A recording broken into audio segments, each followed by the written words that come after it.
което можем да ви покажем, е всъщност красотата на реалното оперно пеене. Но преди това искам да си припомним какво беше опера, какво е оперета, какво имаме, какво представлява операта като изкуство. Това, за което говорихме в понеделник. Има ли балет в операта?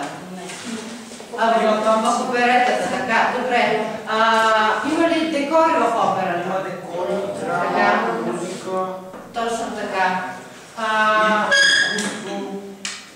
В какво, т.е. кои изкуства се обединяват всички заедно в операта? Музика, така. поезия. Точно така, музика, поезия. Да. Тази са точно в оперетата, така е изобразена.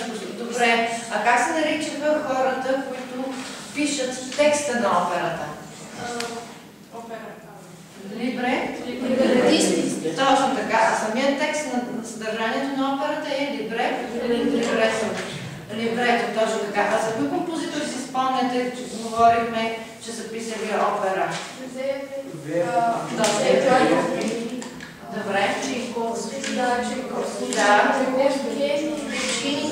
Добре. Да, добре. За Моцарт, коя опера се говорихме? Вълшебното флейта още? Не. Сърцето на вълшебната кавария, да. От вълшебната флейта. Да. Добре. Те знаят за какво действие сме гледали. А коя друга опера гледала с вас? Точно така, Дон Жуан.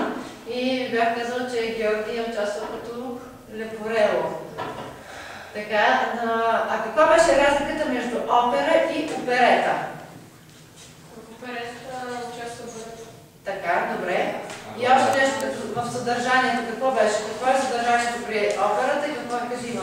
Значи в оперетата, точно, нали, е развлекателен. Оперетата е развлекателна, а операта е по-драматична. Добре. Не сме ви подготвили с него няколко неща. Ще пробваме да само да добавя. Добре. Да. Каква е разликата също между опера и оперета? В операта абсолютно всичко бива изпято. Има така речитативи. Идва от речитаре, рецитира. Рецитира, нали? Примерно, дадените си пеят, арите пеят, ансамбловите сцени, където са повече хора. И имате ли места, където все едно ще говорят, но те говорят те и пейки говорят.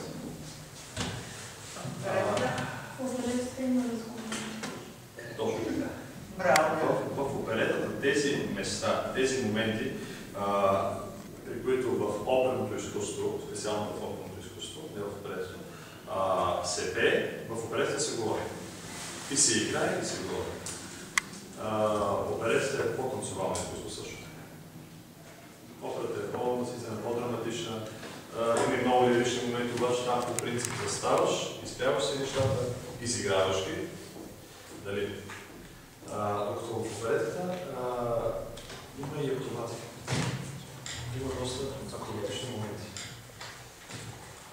които се изпълняват не само от балетът, не бяха още по-трудно, но много тези моменти се изпълняват от самите певци, докато пеят. На играта на Александър Мотавчийски. Да, Александър Мотавчийски е много музикална театър и приятел. Той е солист. Той, например, когато пее в Сирийската начала, ще има едно място, в което, ако се сещаш след жените, ангелите, всички балерини си подават ръцете така, хващат се една за друга, за да продължат той да скочи върху техните ръце. Той скача върху тях и се примата през глава. Докато пее. Гласно се разкрита между опера и оперета, в опера за такова нещо няма. Добре, ами аз предлагам да пробваме с мирабизото, въпреки че ние не сме го епизирали там, така че сега ще е пълно. Добре. План за без репетиция и импровизация ще, но за да усетите така нещо. Това е ария, също това, което ще чуете от ария на Родолфо. Ария на Родолфо, операта Сомнамбула. Да, добре.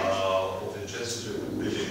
Той е предкласически италиански композитор. Защо казвам предкласически? Защото този композитор е отпреди романтиците. Верди вече се води от класиците по-скоро, не от романтиците. Да, от класиците по-скоро. Белини е писал преди това. Той е живал в епоха.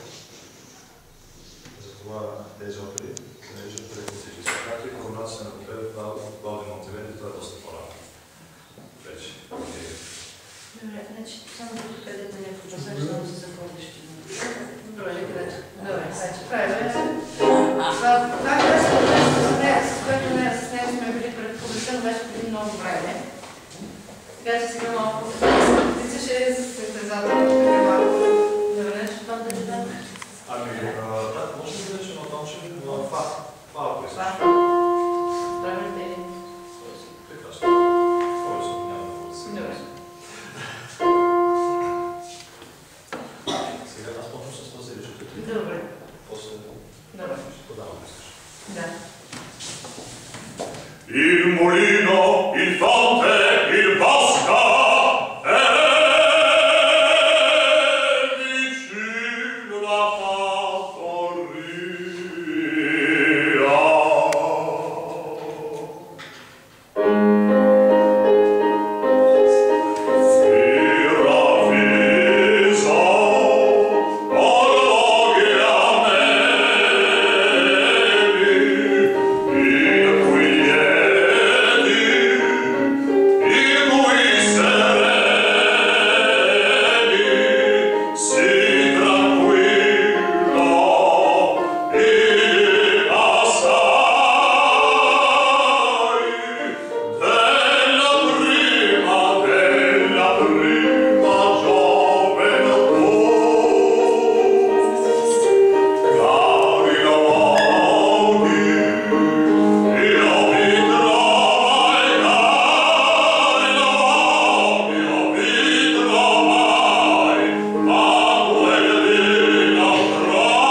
реакцията, че ви допадна. Искам да ви